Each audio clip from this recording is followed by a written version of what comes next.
Sarah Martinez looked at her hiking boots one more time.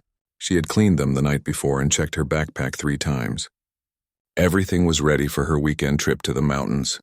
She was finally doing something just for herself. Sarah worked as a nurse at the local hospital. She worked long hours and came home tired every day. She was a single mother with 2 children. Her daughter Emma was 16 years old and still lived at home. Her son Jake was older and worked for the military. She had not seen Jake in 8 months because he was away on a secret mission. The alarm clock rang at 5 in the morning. Sarah got up and made coffee. She loved the quiet time before anyone else woke up. The house was peaceful. She could hear birds singing outside her window. This was going to be a good day. Emma came downstairs in her pajamas. Her hair was messy and she looked sleepy. She rubbed her eyes and yawned. "Mom, are you really going hiking alone?" Emma asked. She poured orange juice into a glass. "Yes, honey. I have been planning this trip for months." "You will be fine here for 2 days," Sarah said. She buttered a piece of toast for Emma. "I know I will be fine. I just worry about you walking alone in the mountains," Emma said. She sat down at the kitchen table. Sarah smiled at her daughter. Emma was a good kid. She got good grades in school and never caused trouble. She had 2 close friends who came over sometimes to study. Emma was responsible and smart. "I will have my phone with me. I will call you every few hours," Sarah promised. She packed sandwiches and water bottles in her backpack. "What if something happens to you up there?" Emma asked. She looked worried. "Nothing will happen. I have maps and I know the trail." "I will stay on the main path," Sarah said. She hugged Emma tight. "You are old enough to take care of yourself for one weekend." Sarah had wanted to take this trip for a long time. She worked hard every day and never took time for herself. She loved being outdoors and walking in nature. The mountains were only 2 hours away by car. She would drive there today and camp overnight. Tomorrow she would hike to the top of the mountain and come home Sunday evening. After breakfast, Sarah put her backpack in the car. She checked her hiking gear one more time. She had a tent, sleeping bag, food, water, first aid kit, and warm clothes.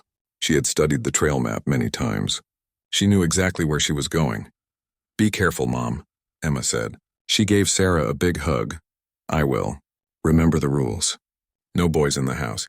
Call Mrs. Peterson next door if you need anything. Keep the doors locked," Sarah said. "I know, Mom, you told me already," Emma laughed. "Have fun on your trip." Sarah got in her car and drove away. She felt excited and a little nervous. She had not done anything this adventurous in years. The drive to the mountains was beautiful. She rolled down the windows and felt the fresh air on her face.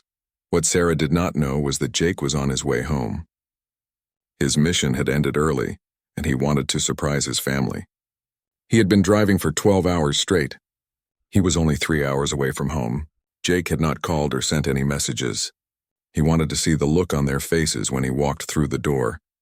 Jake was a Navy SEAL. He was strong and trained to handle dangerous situations. He had been away from home many times for his job. He missed his mother and sister very much. He could not wait to see them again. While Sarah drove toward the mountains, someone else was watching her house. Patricia Hoffman lived across the street. She was the president of the neighborhood association. Patricia spent most of her time looking out her window and watching what her neighbors were doing. Patricia did not like Sarah Martinez. She thought Sarah was not a good neighbor. Sarah worked too much and did not take care of her yard the way Patricia thought she should. Sarah's grass was sometimes too long. Her car was old and had a dent in the side. Patricia thought these things made the neighborhood look bad. Patricia had tried to get Sarah in trouble before. She had sent letters about Sarah's yard. She had complained about Emma's friends being too loud. She had even called the city to report that Sarah's mailbox was the wrong color. Nothing had worked. Sarah always fixed the problems and followed the rules. Patricia was angry that she could not find a good reason to cause trouble for Sarah. She watched Sarah's house every day looking for something wrong. When she saw Sarah leave with a big backpack, Patricia got very interested. "Where is that woman going?" Patricia said to herself. She wrote down the time that Sarah left. She planned to watch the house all weekend. Patricia called her friend Margaret, who lived 2 streets over.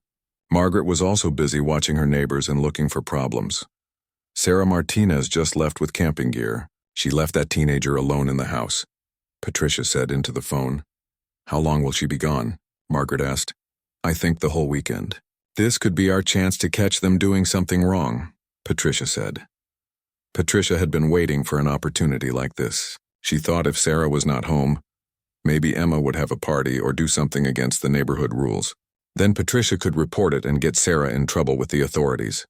Patricia did not know that Emma was a quiet girl who never caused problems. Emma planned to spend the weekend reading books and maybe watching movies with her two best friends. She was not planning to have a party or cause any trouble. The neighborhood where Sarah lived had many rules. The grass had to be cut every week. Cars had to be parked in certain ways. No loud music was allowed after 9 at night. Patricia made sure everyone followed these rules. She thought this made her important and powerful. Sarah reached the mountains at noon. She parked her car at the trail entrance and put on her hiking boots. The air smelled clean and fresh. She could hear water running in a nearby stream. She felt happy and relaxed for the first time in months. She started walking up the mountain path. The trail was clearly marked and easy to follow. She saw beautiful flowers and tall trees.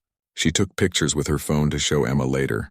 After 2 hours of walking, she reached her camping spot near a small lake. Sarah set up her tent and made lunch. She sat by the lake and ate her sandwich. She felt peaceful and calm. She was glad she had decided to take this trip. She needed this time alone in nature. Back at home, Emma was doing her homework at the kitchen table. She had math problems to solve and a book report to write. She was a good student and always finished her assignments on time. She missed her mother, but she was not worried. Sarah had taught her to be independent and responsible. Emma did not know that Patricia was watching the house through her window. She did not know that her brother Jake was driving home to surprise them. She did not know that Patricia was already making plans to cause trouble for her family. The weekend was just beginning and everything seemed normal and quiet. Patricia Hoffman sat in her living room chair by the window. She had been watching Sarah's house for 3 hours. She had a notebook where she wrote down everything she saw.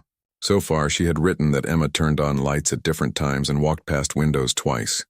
It was Saturday afternoon and Patricia was getting bored. Nothing interesting was happening at the Martinez house. Emma was just doing normal teenager things. Patricia wanted to see something she could report to the authorities. At 2 o'clock, a car pulled up in front of Sarah's house. 2 teenage girls got out. Patricia recognized them as Emma's friends from school. She grabbed her notebook and started writing down details about the car and the girls. Finally, something is happening, Patricia said to herself. The girls knocked on the front door. Emma let them in and they all went inside. Patricia could see them through the living room window. They had backpacks with them. They sat down at the kitchen table and took out books and papers. Patricia was disappointed. The girls were just there to study. This was not the kind of trouble she was hoping to find. She kept watching anyway. After an hour, the girls moved to Emma's bedroom upstairs. Patricia could see shadows moving past the bedroom window. She heard very quiet music playing.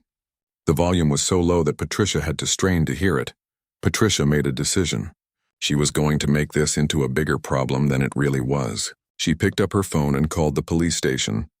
"Hello, I want to report a problem in my neighborhood," Patricia said when the officer answered. "What kind of problem, ma'am?" the officer asked. "There is a loud party going on at 1247 Maple Street. The music is very loud and disturbing the peace. There are teenagers drinking alcohol and possibly using drugs," Patricia lied. "How do you know there are drugs and alcohol involved?" the officer asked. "I can see them through the windows. They are acting wild and out of control. The mother abandoned her child and left town. This 16-year-old girl is having a party with no adult supervision." Patricia continued lying. "We will send an officer to check on the situation," the officer said. Patricia hung up the phone, feeling satisfied. She had not told the truth about anything, but she hoped this would get Sarah in serious trouble. 1 hour later, a police car drove slowly down Maple Street. Officer Johnson parked in front of Sarah's house and walked to the front door. He knocked gently. Emma answered the door. She looked surprised to see a police officer. "Hello, officer. Is something wrong?" Emma asked politely. "We received a complaint about loud music and a party at this address. Are your parents home?" Officer Johnson asked. "My mom is camping this weekend. It's just me and my 2 friends. We are studying for our history test on Monday," Emma explained. Officer Johnson looked past Emma into the house. He could see 2 girls sitting at the kitchen table with textbooks open. He could barely hear quiet music playing in the background. "Can I speak with your friends for a moment?" Officer Johnson asked. "Of course," Emma said. She called her friends over. The two girls came to the door. They looked nervous about talking to a police officer. "Are you girls drinking or using any substances?" Officer Johnson asked. "No, sir. We are just studying. We have been working on homework all afternoon," one of the girls said. Officer Johnson could tell that the girls were telling the truth. There was no loud music. There was no party. There were no drugs or alcohol. Someone had made a false report. "Everything looks fine here. You girls continue studying and keep the music at a reasonable level," Officer Johnson said. "We will, officer." "Thank you," Emma said. Officer Johnson walked back to his car. He sat inside and wrote a report about his visit. He noted that there was no party and no illegal activity. The complaint appeared to be false. Patricia watched from her window as the police officer left. She was angry that he had not arrested anyone or caused more trouble. She decided she needed to do something more dramatic. Patricia called her sister Helen, who lived in the next town.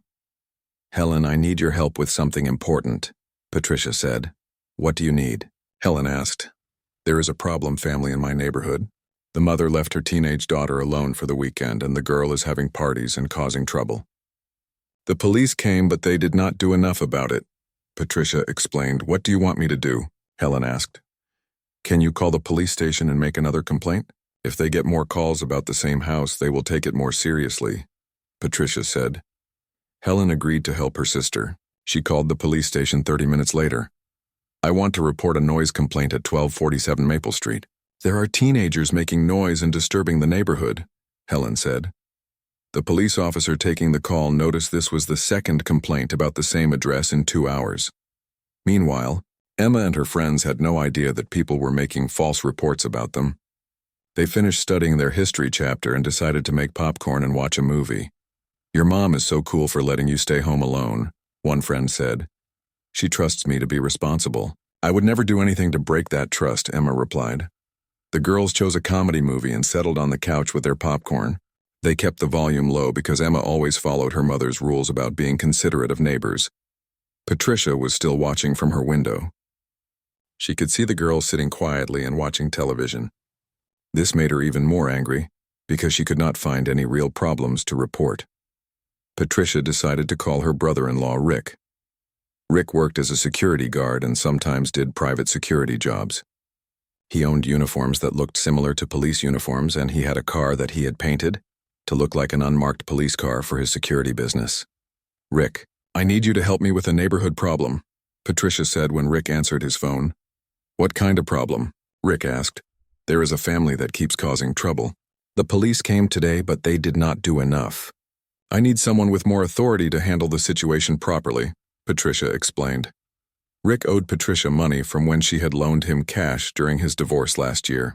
He also knew that Patricia had influence with several people who could help or hurt his security business. "What exactly do you want me to do?" Rick asked. "I want you to go to their house in your security uniform and investigate the situation. You look official enough that they will take you seriously. Maybe you can find evidence of wrongdoing that the regular police missed," Patricia said. Rick felt uncomfortable with this request. He knew that pretending to be a police officer was illegal, but he also knew that Patricia could make his life difficult if he refused to help her. "I don't know, Patricia. That sounds like it could get me in trouble," Rick said. "You would not be pretending to be a police officer.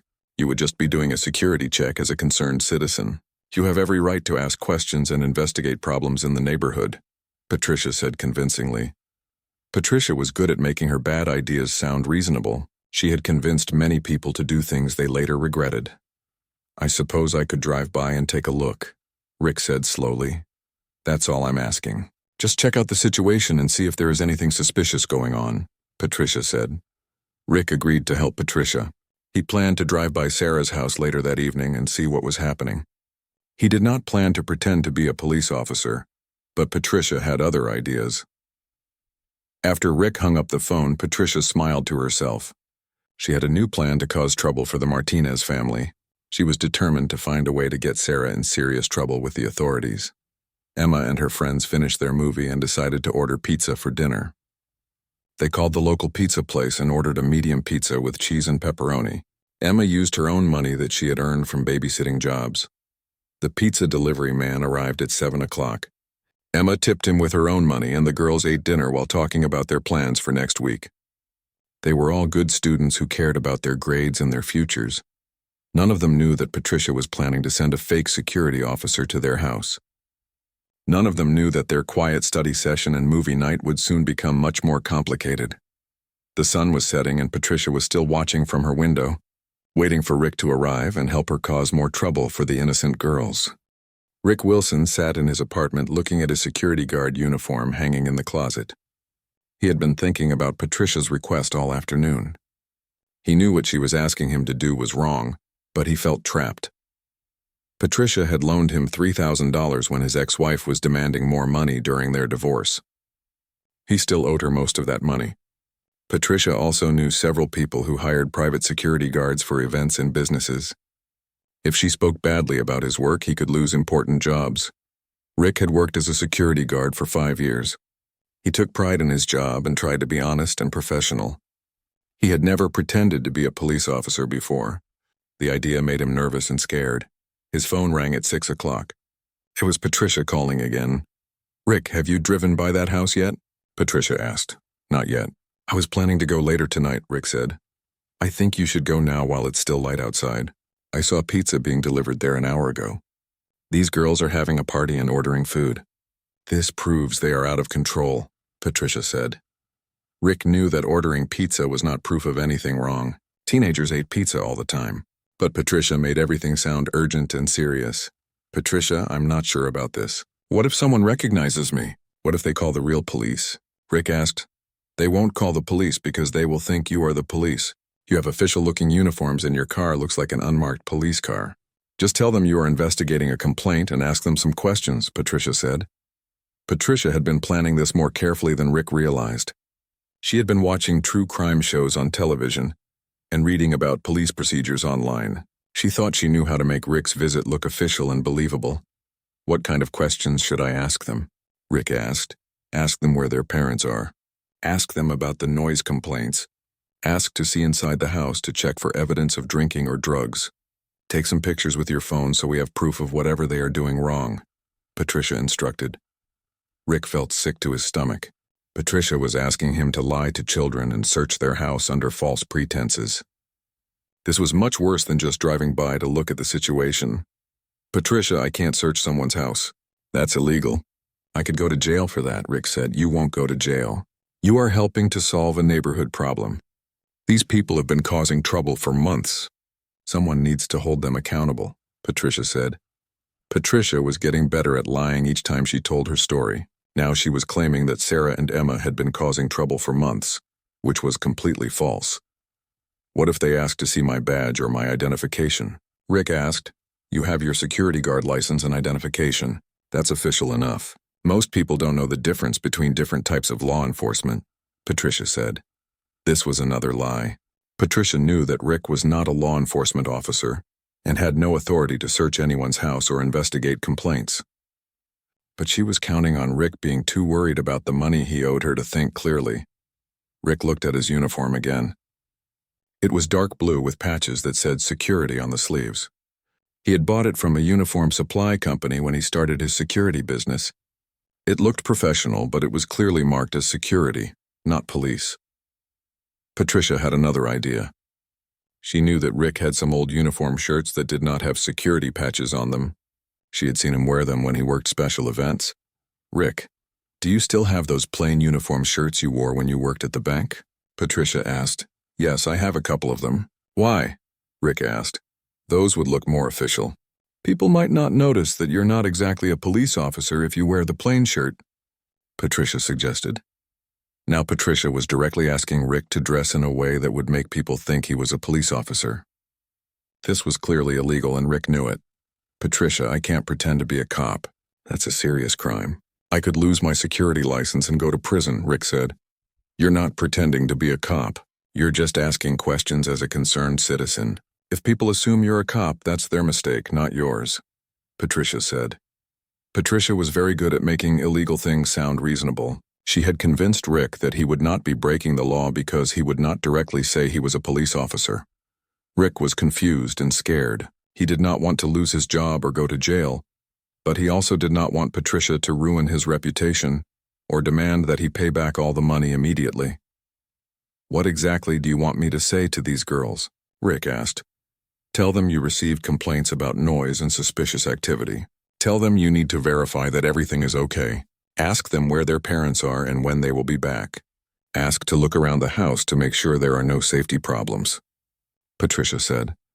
Patricia had thought of a way to make Rick's visit sound like he was just checking on the girls' safety, rather than investigating a crime.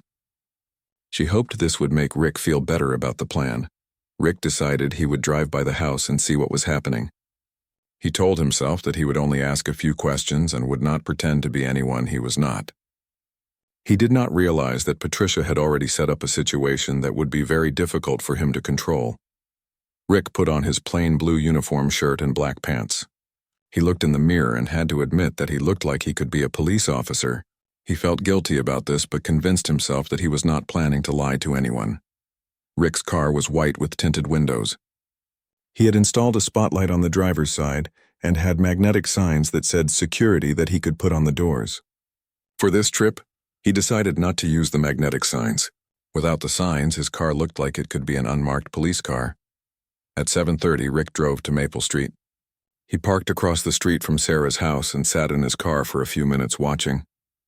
He could see lights on in several rooms and shadows moving past the windows. Everything looked normal and quiet. Rick called Patricia from his car. "I'm here and everything looks fine." "The girls seem to be just hanging out quietly. I don't think they are causing any problems," Rick said. "You need to go to the door and ask them questions. Just sitting in your car won't solve anything. We need to know what they are really doing in there," Patricia insisted. "Patricia, I'm having second thoughts about this. Maybe we should just leave these girls alone," Rick said. "Rick, do you remember how much money you owe me? Do you remember that I recommended you for the security job at the mall? I can just as easily tell them that you are unreliable and unprofessional," Patricia threatened. Rick felt trapped. He turned off his car and walked toward Sarah's house. His heart was beating fast and his hands were shaking. He knew he was about to do something that could ruin his life, but he felt like he had no choice. Rick knocked on the front door. He could hear the girls talking inside and footsteps approaching the door. In a few seconds, he would have to decide exactly what he was going to say and how far he was willing to go with Patricia's plan. Emma looked through the peephole and saw a man in what looked like a police uniform standing on her front porch. She assumed he was the same police officer who had come earlier, or another officer following up on the same complaint. "Girls, there's a police officer at the door," Emma called to her friends. Rick heard Emma say police officer and realized that she already thought he was a cop. He had not said anything yet, but the situation was already out of control. Patricia's plan was working exactly as she had hoped. Emma opened the door with a polite smile. She was not worried because she knew they had not done anything wrong. "Good evening, officer. How can I help you?"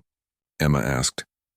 Rick looked at this polite, innocent girl and felt terrible about what he was about to do. But Patricia was watching from her window across the street, and he knew she would make his life miserable if he backed out now. Rick stood on the front porch looking at Emma's trusting face. She thought he was a police officer and she was being respectful and cooperative. Rick felt sick about what he was doing, but Patricia's threats echoed in his mind. "Good evening, miss. I'm here about some complaints we received about this address," Rick said carefully. He tried to keep his voice steady and official. "Oh yes, another officer was here earlier today. We told him we were just studying. My friends and I have been working on homework all afternoon," Emma explained. "I need to follow up on that report. There have been additional complaints since then," Rick lied. He felt awful saying it. Emma looked confused. "Additional complaints? We've been really quiet. We just ordered pizza and watched one movie." "May I come inside to verify the situation?" Rick asked. He hoped Emma would say no so he could leave and tell Patricia he had tried. "I guess that's okay," Emma said. She stepped aside to let Rick into the house. Rick's heart was pounding as he walked into the Martinez living room. Emma's two friends were sitting on the couch. They looked nervous to see another police officer. "These are my friends Jessica and Madison. We go to school together," Emma said, introducing the girls. "Hello, girls. Where are your parents tonight?" Rick asked, pulling out a small notebook like he had seen police officers do on television. "My mom is camping in the mountains for the weekend. She'll be back tomorrow evening." Emma answered honestly. And you girls? Rick asked Jessica and Madison. Our parents know we're here. We told them we were coming to study with Emma, Jessica said. What time are you supposed to be home? Rick asked. My mom said I could spend the night if it was okay with Emma, Madison said. My dad is picking me up at 9 o'clock, Jessica added. Rick wrote down these details in his notebook, though he did not know why. He was trying to act like he thought a real police officer would act. I need to check the house for any signs of underage drinking or drug use, Rick said. This was what Patricia had told him to say. Officer, we don't drink or use drugs. We're honor students. You can check our backpacks if you want. We just have school books and homework, Emma said. Rick felt terrible.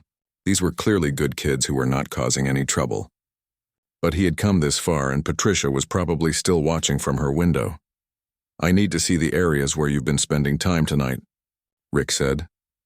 Emma led Rick to the kitchen where their homework was still spread out on the table. There were math worksheets, history textbooks, and notebooks with neat handwriting. There were also empty pizza boxes and cans of soda. As you can see, we really were just studying and eating pizza, Emma said. Rick looked around the kitchen. Everything was clean and normal. There was no alcohol or drugs anywhere. The girls had been telling the truth about everything. I need to check upstairs as well, Rick said, following Patricia's instructions. Okay, but there's nothing up there except my bedroom and my mom's room, Emma said. They all went upstairs. Rick looked into Emma's bedroom and saw more school books, clothes hanging neatly in the closet, and posters of musicians on the walls. Everything looked like a normal teenager's room. Officer, can I ask why there have been so many complaints about us? We really haven't done anything wrong, Emma asked. Rick did not know how to answer this question. He could not tell her that Patricia was making false reports because she did not like her mother. Sometimes neighbors are very sensitive to noise, Rick said weakly. But we haven't been making noise. The music was barely loud enough for us to hear, Madison said. Rick was running out of things to check. He had looked through the house and found nothing wrong. The girls were polite, honest, and clearly not causing any problems. But then Rick remembered that Patricia wanted him to take pictures. She had said this was important evidence. I need to take some photographs for my report, Rick said, taking out his phone. Photographs of what? Emma asked. She was starting to feel uncomfortable. Just general pictures of the areas where you've been spending time, Rick said. Rick started taking pictures of the living room, kitchen, and Emma's bedroom. The girls watched him with growing concern. Officer, this seems like a lot of investigation for a noise complaint. Are we in some kind of serious trouble? Jessica asked. I'm just being thorough, Rick said. But he could hear that his voice did not sound confident anymore. Emma was starting to notice things that seemed strange about this police officer. His uniform looked slightly different from the officer who had come earlier. His badge looked different too. And why was he taking so many pictures? Can I see your badge, please? Emma asked politely. Rick's stomach dropped. He had a security guard badge, not a police badge. If Emma looked closely, she would realize he was not really a police officer. That's not necessary, Rick said quickly, putting his hand over his badge. I would like to see it, please. The other officer showed me his badge when I asked, Emma said more firmly. Rick was trapped. He could not show Emma his badge without revealing that he was not a police officer. But refusing to show it was making Emma suspicious. Miss, I need you to answer my questions, not ask your own questions, Rick said, trying to sound authoritative. This response made Emma even more suspicious. The real police officer who had come earlier had been happy to answer her questions and had been very professional and polite. I think I should call my mom, Emma said. That's not necessary. I just have a few more questions, Rick said quickly. But Emma was already walking toward the kitchen where she had left her phone charging. Rick followed her, feeling panicked. Actually, I need to see your mother's contact information to verify her whereabouts, Rick said. Why do you need to verify where my mom is? Emma asked. She was becoming more worried and confused. It's part of the investigation, Rick said. But this answer did not make sense to Emma. Emma picked up her phone. I'm going to call my mom right now and tell her you're here. Miss, I need you to put the phone down, Rick said, his voice becoming more aggressive. Emma, Jessica, and Madison all looked at Rick with alarm. His behavior was becoming scary and unreasonable. Real police officers did not tell people they could not call their parents. I want to call my mom, Emma said firmly. Put the phone down now, Rick said loudly. The girls were now frightened. This man who claimed to be a police officer was acting very strangely and aggressively. Emma clutched her phone tightly. I don't think you're really a police officer, Emma said bravely. Rick realized that his deception was falling apart. Emma was too smart and too observant to be fooled anymore. He felt desperate and trapped. Give me that phone, Rick said, reaching toward Emma. Emma backed away from Rick and ran toward the stairs. Girls, come with me, she called to her friends. Jessica and Madison followed Emma upstairs quickly. Rick followed them, no longer pretending to be calm and professional. You girls need to come back down here right now, Rick shouted. Emma ran into her mother's bedroom and locked the door. Jessica and Madison were with her. They were all scared and breathing heavily. That man is not a real police officer, Emma whispered to her friends. How do you know? Madison whispered back. His badge was wrong and he wouldn't show it to me. Real police officers don't act like that. They don't try to take phones away from people, Emma explained. Outside the bedroom door, Rick was pacing and trying to figure out what to do. His plan had completely failed. The girls knew he was not really a police officer and they were scared of him. Rick knocked on the bedroom door. Girls, please come out. I just need to finish my report and then I'll leave. We're not coming out until you leave our house, Emma called through the door. Rick was trapped in a situation that was getting worse every minute.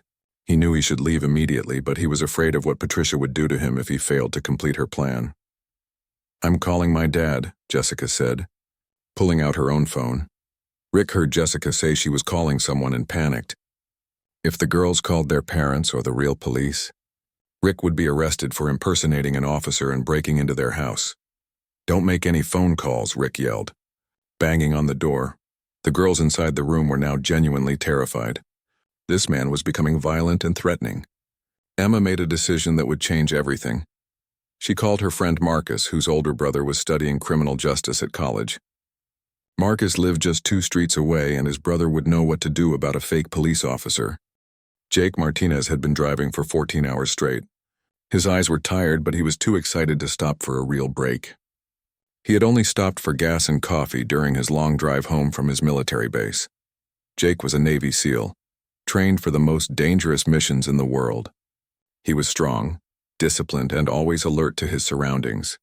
Even when he was tired from driving, his mind stayed sharp and focused. He had not told his family he was coming home early. His mission had ended 3 days ahead of schedule, and he wanted to surprise his mother and sister. He had been away for 8 months and he missed them terribly. Jake thought about how happy Emma would be to see him.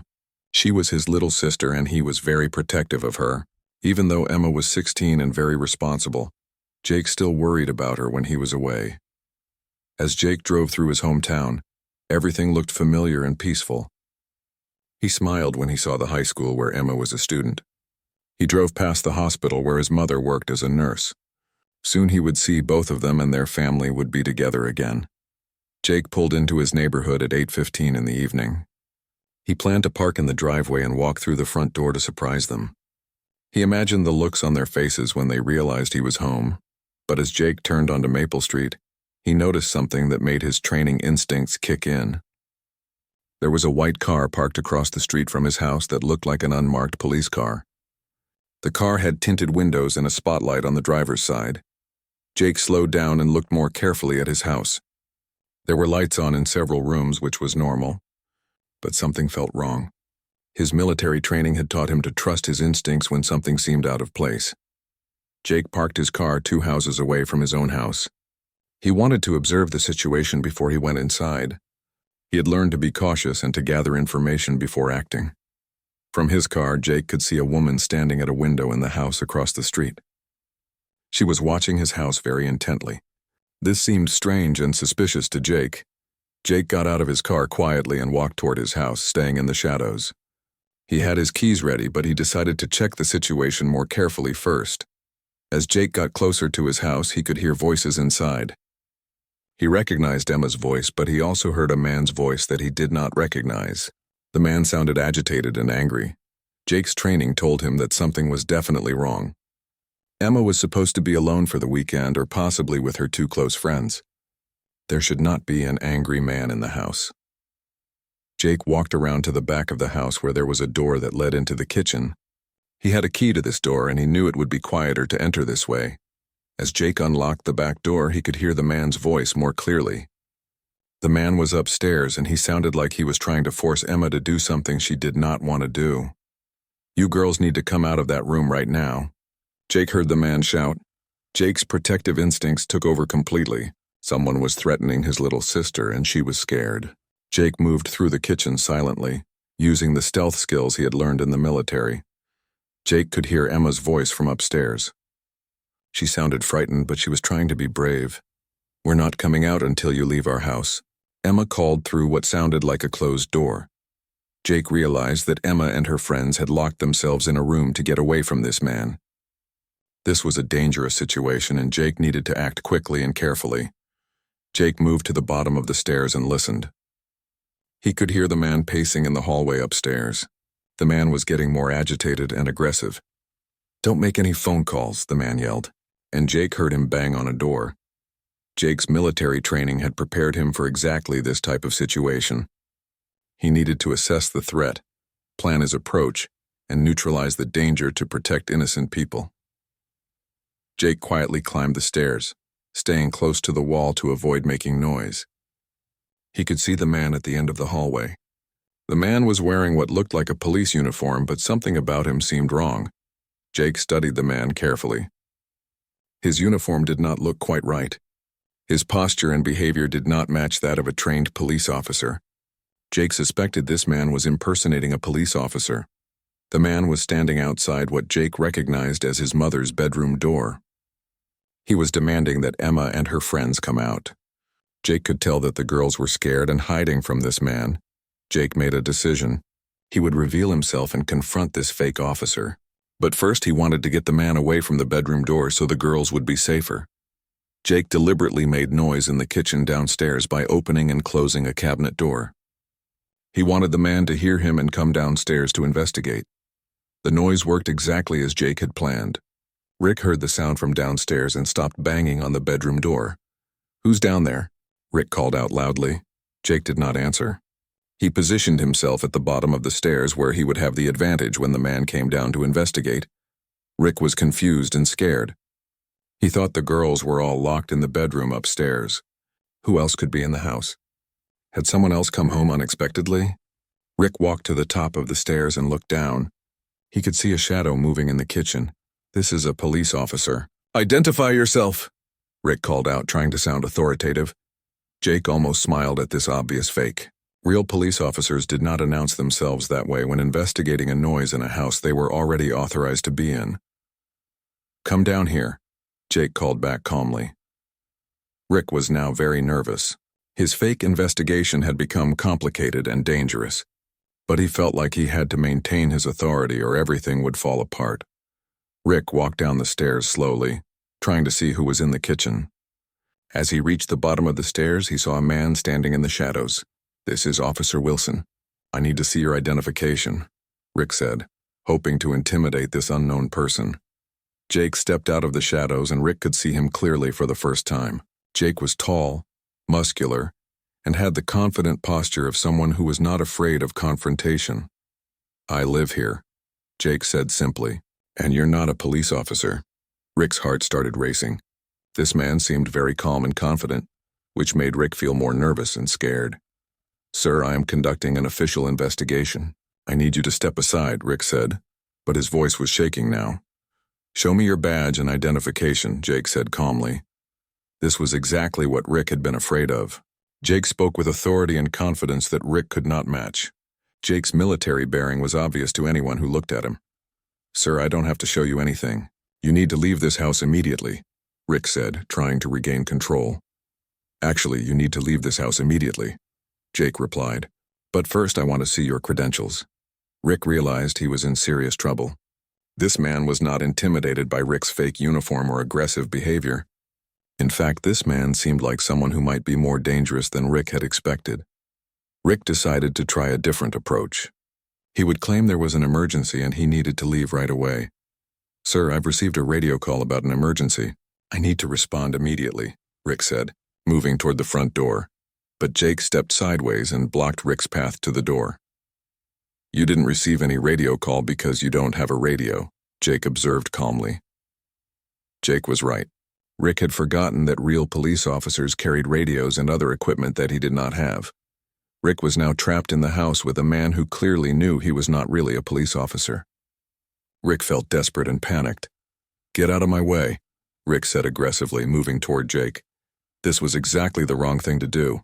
Jake had been waiting to see if this fake officer would become violent. Now Jake had legal justification to defend himself and protect his sister. Jake's military training took over completely. In one quick, smooth movement, Jake grabbed Rick's arm, spun him around, and pinned him face down on the living room floor. Rick found himself unable to move with his arm twisted behind his back and Jake's knee pressing him down. Jake had subdued him so quickly and efficiently that Rick barely understood what had happened. "Emma, it's Jake. You can come out now," Jake called upstairs while holding Rick firmly against the floor. The next morning, Detective Maria Santos arrived at the police station early to review the case file from the previous evening. She had been assigned to investigate the impersonation incident at the Martinez house. Detective Santos had been a police officer for 12 years and had seen many cases of people pretending to be law enforcement. But this case was unusual because it involved false complaints against an innocent family and a conspiracy between multiple people. Rick Wilson sat in an interview room looking tired and scared. He had spent the night in jail and was now facing serious criminal charges. His security guard license had been suspended and he would likely lose his job. "Mr. Wilson, I've reviewed your statement from last night. You admitted to impersonating a police officer at the request of Patricia Hoffman. Is that correct?" Detective Santos asked. "Yes," Rick said quietly. "Tell me exactly how this plan started. When did Ms. Hoffman first contact you?" Detective Santos asked. Rick explained how Patricia had called him and convinced him to investigate the Martinez house. He told the detective about the money he owed, Patricia and how she had threatened to ruin his reputation if he did not help her. "Ms. Hoffman tell you to wear a plain uniform that would make you look like a police officer?" Detective Santos asked. "She suggested I wear the uniform without security patches so I would look more official," Rick admitted. "Did she tell you to let the girls believe you were a police officer?" Detective Santos continued. "She said if people assumed I was a cop, that was their mistake, not mine," Rick said. Detective Santos made notes about Patricia's direct involvement in planning the deception. This was evidence that Patricia had conspired to commit a crime. "Mr. Wilson, do you have any text messages or phone records that show Ms. Hoffman's instructions to you?" Detective Santos asked. Rick took out his phone and showed the detective several text messages from Patricia. The messages clearly showed Patricia asking Rick to investigate the Martinez house and to gather evidence of wrongdoing. One message said, "Make sure you look official so they take you seriously." Another message said, "Get pictures of whatever they are doing wrong so we can report them." Detective Santos photographed all of the text messages as evidence. These messages proved that Patricia had planned and directed Rick's illegal activities. "Mr. Wilson, I need you to write down everything you remember about your conversations with Ms. Hoffman. Include every detail about what she asked you to do and why," Detective Santos instructed. While Rick was writing his statement, Detective Santos drove to Maple Street to interview Patricia Hoffman. Other officers had tried to contact Patricia the night before, but she had not answered her door. Detective Santos knocked on Patricia's front door at 9 o'clock in the morning. Patricia answered the door wearing a bathrobe and looking like she had not slept well. "Ms. Hoffman, I'm Detective Santos with the city police. I need to ask you some questions about the incident at the Martinez house last night," Detective Santos said, showing her badge. "I don't know anything about what happened over there," Patricia said quickly. "May I come inside to speak with you?" Detective Santos asked. "I'm not dressed for company. Can we do this another time?" Patricia said nervously. "Ma'am, this is a criminal investigation. I need to speak with you now," Detective Santos said firmly. Patricia reluctantly let the detective into her house. Her living room was arranged so that the chair by the window had a clear view of the Martinez house across the street. "Ms. Hoffman, do you know Rick Wilson?" Detective Santos asked. "Yes, he's my sister's ex-husband," Patricia admitted. "Did you ask Mr. Wilson to go to the Martinez house last night?" Detective Santos asked. I may have mentioned that there were some problems in the neighborhood, Patricia said carefully. Ms. Hoffman, Mr. Wilson has confessed that you asked him to impersonate a police officer and investigate the Martinez family. He has shown us text messages where you gave him specific instructions, Detective Santos said. Patricia's face went pale. She had not expected Rick to confess and show the police their text messages. I never told him to pretend to be a police officer, Patricia said weakly. You told him to wear a uniform without security patches so he would look more official. You told him to investigate the house and take pictures for evidence. You also made false reports to the police department about the Martinez family, Detective Santos said. Patricia realized that lying was not going to work. The detective clearly had evidence of her involvement. Those girls were causing problems in the neighborhood. Someone needed to do something about it, Patricia said defensively. What problems were they causing? Detective Santos asked. Loud music parties, suspicious activities, Patricia claimed. Ms. Hoffman, officers responded to your complaints yesterday and found no evidence of loud music, parties, or suspicious activities. The girls were studying quietly and behaving appropriately, Detective Santos said. Well, I know what I saw, Patricia insisted. What exactly did you see? Detective Santos asked. Patricia could not give specific examples because she had made up most of her complaints. She had seen the girls eating pizza and doing homework, which was completely normal and legal. I saw them having friends over without adult supervision, Patricia said. Ms. Hoffman, 16-year-old teenagers are legally allowed to have friends visit their homes. That is not a crime or a violation of any law, Detective Santos explained. Patricia was running out of excuses. She had convinced herself that she was protecting the neighborhood, but now she realized how weak her justification sounded. I was just trying to keep the neighborhood safe, Patricia said. By making false police reports and sending someone to impersonate an officer and terrorize innocent children? Detective Santos asked. Patricia did not answer this question because there was no good answer. Ms. Hoffman, you're under arrest for conspiracy to impersonate a police officer, filing false police reports and harassment, Detective Santos said, taking out handcuffs. This is ridiculous. I'm a respected member of this community, Patricia protested. Ma'am, you conspired to send a fake police officer to threaten teenagers in their own home. That's a serious crime, Detective Santos said as she handcuffed Patricia. As Patricia was being arrested, several neighbors came out of their houses to watch. Many of them had heard about the incident the night before and were shocked to learn that Patricia was involved. Mrs. Chen, who lived next door to Patricia, spoke to Detective Santos. Officer, Patricia has been complaining about the Martinez family for months. She's always watching their house and writing things down in a notebook, Mrs. Chen said. She tried to get me to sign a petition to remove them from the neighborhood because she said they were troublemakers. But I know that family and they're very nice people, another neighbor added. Detective Santos made notes about Patricia's pattern of harassment against the Martinez family. This information would be important for the court case. At the police station, Patricia was placed in an interview room next to the one where Rick was still writing his statement. Neither of them knew that their stories were being compared and that both of their confessions were providing evidence against each other. Detective Santos reviewed both statements and found that Rick and Patricia had given consistent accounts of their conspiracy. Both had admitted that Patricia had planned the fake investigation and that Rick had agreed to impersonate an officer. The detective also reviewed the Martinez family's records and found that they had never been arrested or cited for any violations. Sarah Martinez was a respected nurse with no criminal history.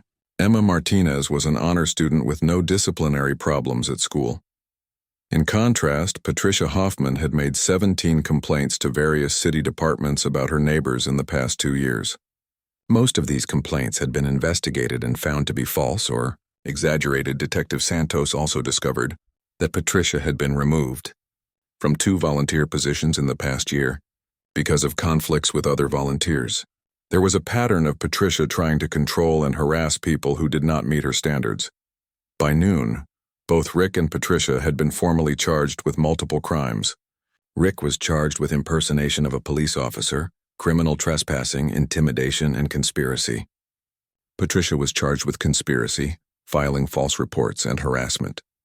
The local newspaper got word of the arrests and sent a reporter to cover the story.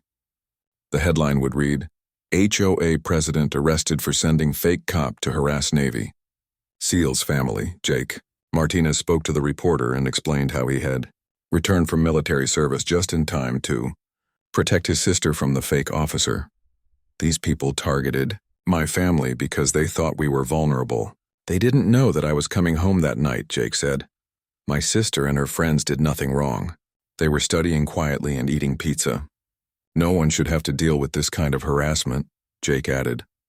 The story would become front-page news and would shock the community. Most people had no idea that Patricia had been making false complaints and harassing her neighbors. The neighborhood association held an emergency meeting that evening to remove Patricia as president and to apologize to the Martinez family.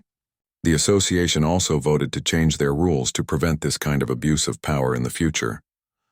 Sarah Martinez received 7 missed calls on her phone when she reached the mountain peak Sunday morning. She had been out of cell phone range for most of her camping trip, but now she could see multiple messages and voicemails waiting for her. The first message was from Emma, recorded late Saturday night. Mom, something crazy happened, but everything is okay now. Jake came home and he saved us from a fake police officer. Call me as soon as you get this message. Sarah's heart started racing as she listened to more messages. There were calls from Jessica's parents, Madison's parents, and even a detective asking her to call the police station. Sarah immediately called Emma, who answered on the first ring. Mom, are you okay? Where are you? Emma asked. I'm fine, honey. I'm on the mountain and I just got your messages. What happened? Is Jake really home? Sarah asked.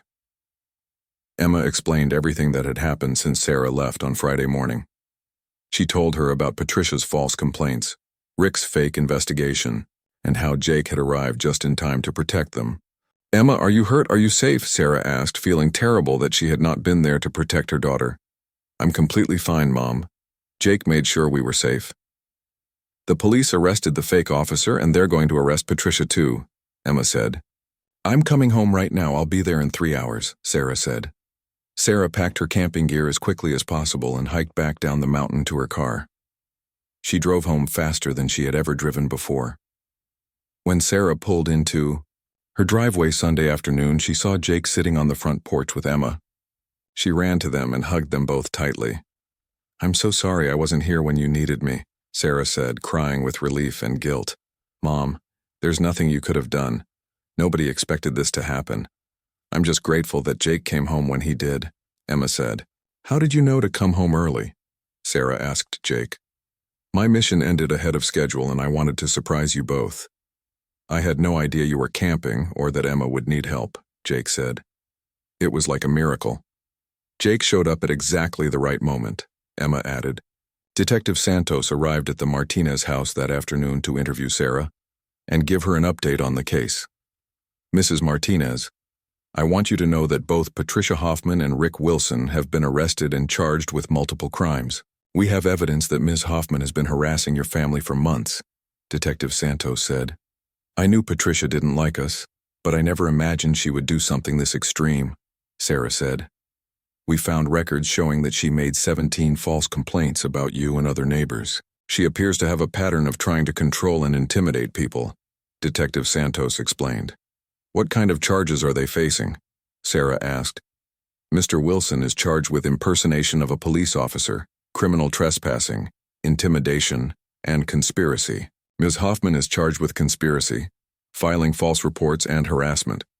These are all serious felony charges, Detective Santos said. We want to press charges and do whatever we can to make sure this doesn't happen to other families, Sarah said firmly. Detective Santos also informed Sarah that the neighborhood association had removed Patricia as president and had issued a formal apology to the Martinez family. The association has also voted to pay for any legal expenses you might have and to implement new rules to prevent this kind of abuse, Detective Santos said. 2 weeks later, Rick Wilson appeared in court for his preliminary hearing. His lawyer tried to argue that he had been manipulated by Patricia and should receive a lighter sentence, but the judge was not sympathetic. Mr. Wilson, you made a choice to impersonate a police officer and terrorize innocent children. The fact that someone else suggested this crime does not excuse your decision to commit it, the judge said. Rick was sentenced to 2 years in prison and 3 years of probation. He was also ordered to pay restitution to the Martinez family for their emotional distress and legal expenses. Patricia Hoffman's trial took place 1 month later. Her lawyer argued that she was just trying to protect her neighborhood and had not intended for anyone to be hurt. The prosecutor presented evidence of Patricia's months-long harassment campaign against the Martinez family and other neighbors. Text messages, false police reports, and witness testimony painted a picture of someone who was obsessed with controlling her neighbors. Ms. Hoffman used her position as HOA president to systematically harass families who didn't meet her personal standards. She filed false reports, made threats, and ultimately conspired to send a fake police officer to terrorize teenagers. This was not community protection. This was criminal harassment, the prosecutor said.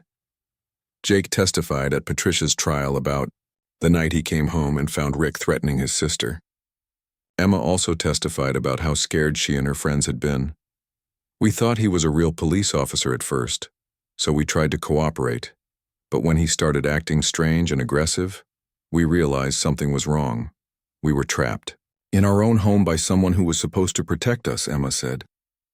The jury found Patricia guilty on all charges. She was sentenced to 18 months in prison and 5 years of probation. She was also ordered to pay $25,000 in restitution to the Martinez family. The judge made a statement that was reported in the local newspaper. Ms. Hoffman abused her position of authority to terrorize her neighbors. Her actions put innocent children in danger and violated the trust that communities place in their leaders. This sentence reflects the serious nature of her crimes.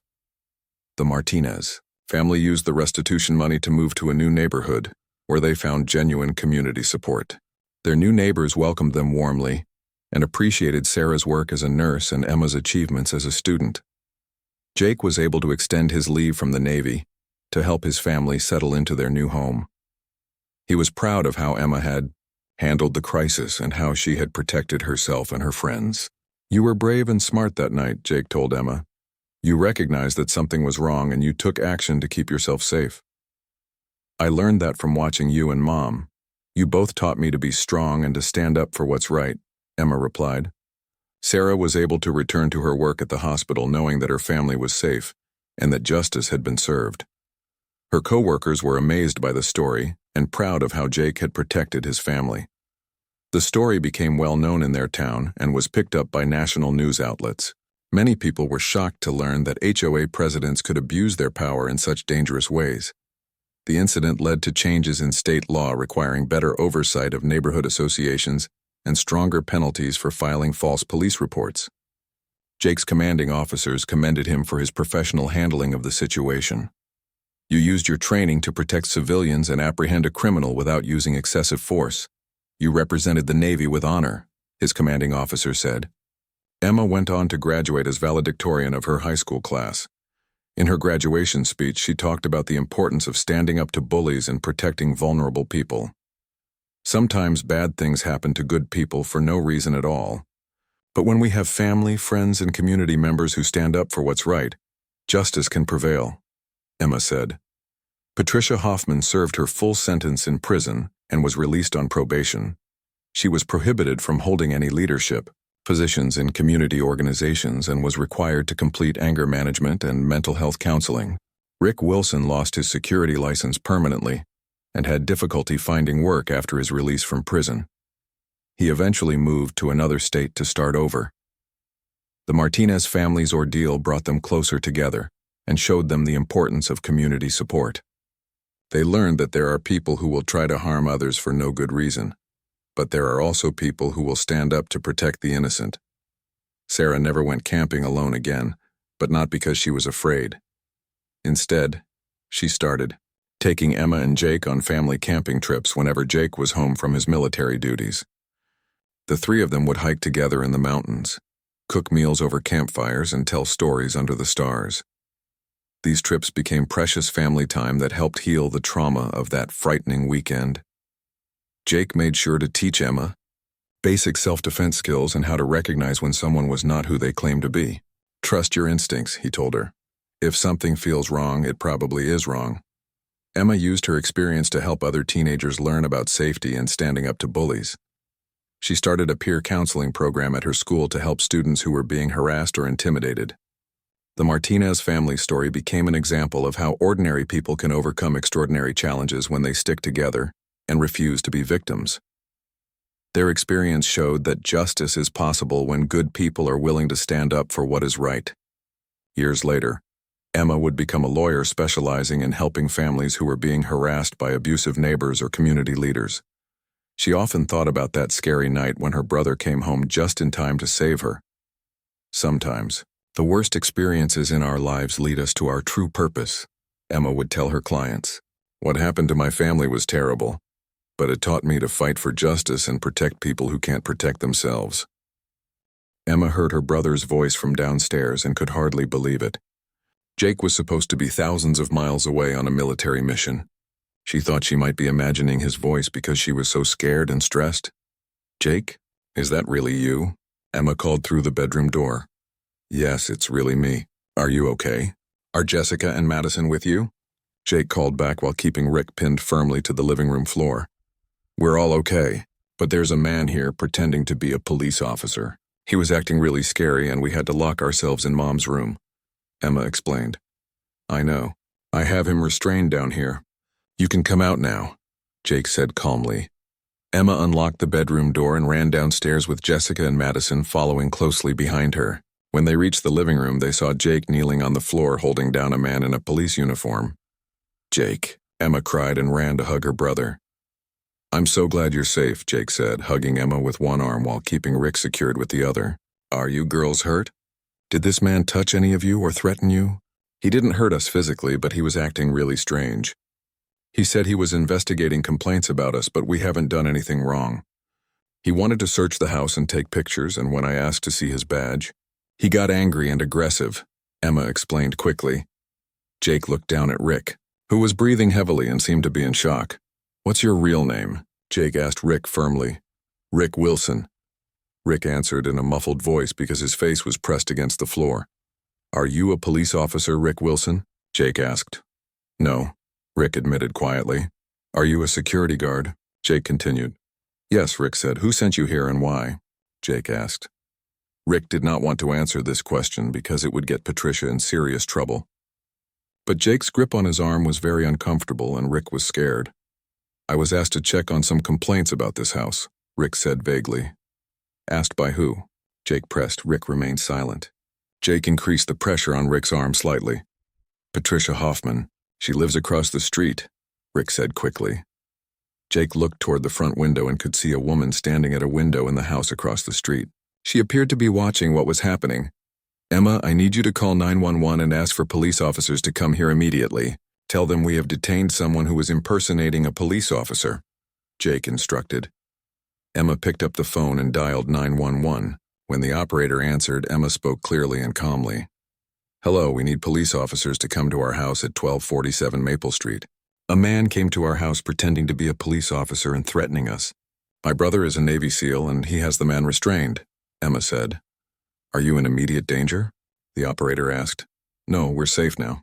But we need real police officers to arrest this man," Emma replied. "Officers are on their way. Stay on the line with me until they arrive," the operator said. While Emma was on the phone with the emergency operator, Jake used his own phone to take pictures of Rick's fake uniform and his identification card. Jake also took pictures of Rick's face and the security badge that Rick was wearing. "Rick, I need you to empty your pockets slowly. Move very carefully," Jake instructed. Jake allowed Rick to move one hand at a time to remove items from his pockets. Rick pulled out his wallet, keys, phone, and a small notebook. Jake examined the notebook and found Patricia's phone number, written inside along with notes about investigating the Martinez house and getting evidence of wrongdoing. "Jessica, Madison, are your parents expecting you home soon?" Jake asked. "My dad is supposed to pick me up at 9 o'clock, Jessica said, looking at her watch. It was already 8:45. "My parents think I'm spending the night here," Madison said. "You should both call your parents right now and tell them what happened. They need to know about this situation," Jake said. Both girls called their parents immediately. Jessica's father said he would come right away. Madison's parents also said they were coming to the house. Within 5 minutes, 2 police cars arrived at the Martinez house with their emergency lights flashing. 4 police officers got out and approached the front door. Jake called out to them before they could knock. "Officers, I'm the one who called. I'm a Navy SEAL and I have someone detained who was impersonating a police officer. Come to the door with your hands visible." One of the officers called back. Jake carefully released Rick and stood up with his hands raised. The suspect is on the living room floor. He is not armed, but he was threatening teenagers. The police officers entered the house with their weapons drawn but lowered them when they saw the situation was under control. One officer approached Rick while the others spoke with Jake and the girls. "Sir, what is your name and identification?" the officer asked Rick. "Rick Wilson. I'm a private security guard," Rick said, sitting up slowly and rubbing his arm. The officer looked at Rick's security license and uniform. "Mr. Wilson, did you identify yourself as a police officer to these young women?" I said I was investigating complaints," Rick said weakly. "Did you show them a police badge or allow them to believe you were a police officer?" the officer continued. Rick looked around the room at all the people staring at him. He realized there was no way to lie his way out of this situation. "Yes," Rick admitted. "You're under arrest for impersonation of a police officer," the officer said, taking out handcuffs. As the officer was arresting Rick, another officer was taking statements from Emma, Jessica, and Madison. The girls described everything that had happened from the time Rick knocked on the door until Jake arrived. "This man took pictures inside our house without permission," Emma told the officer. "He also tried to take my phone away when I wanted to call my mom." The officer looked at Rick's phone and found dozens of pictures of the inside of the Martinez house. "Mr. Wilson, why were you taking pictures inside this house?" the officer asked. "Patricia Hoffman told me to get evidence," Rick said, realizing he was making things worse for both himself and Patricia. "Evidence of what?" the officer asked. "She said the girls were having parties and causing trouble. She wanted me to prove it," Rick explained. The officer looked around the house and saw homework on the kitchen table, empty pizza boxes and nothing that indicated any kind of party or trouble. "Officer, there's something else you should know," Jake said. "This man mentioned that Patricia Hoffman, who lives across the street, sent him here. I think she may have been making false complaints about my family." The officer looked out the front window and saw Patricia still standing at her window watching everything. "We'll need to speak with Ms. Hoffman as well," the officer said. Jessica's father arrived just as the police were finishing their initial investigation. He was very upset to learn that his daughter had been threatened by a fake police officer. "I want to press charges against this man for terrorizing my daughter," Jessica's father said firmly. "We will definitely be filing charges," the officer assured him. "Mr. Wilson will be charged with impersonation of a police officer, criminal trespassing, and intimidation." Madison's parents arrived a few minutes later and were equally upset about what had happened to their daughter. As Rick was being led to the police car in handcuffs, neighbors began coming out of their houses to see what was happening. Many of them had seen the police cars and were curious about the commotion. Patricia was no longer standing at her window.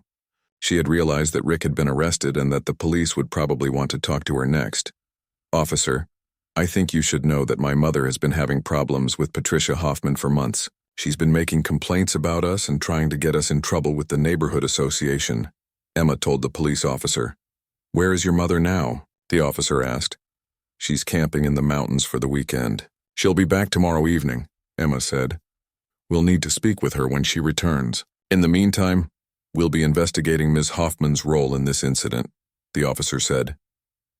Jake gave the officers his contact information and his military identification. The officers were impressed by Jake's calm and professional handling of the situation. "You did exactly the right thing, son.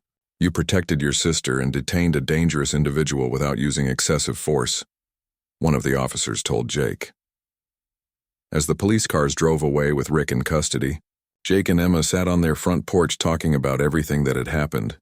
"I can't believe you came home just in time to save us," Emma said.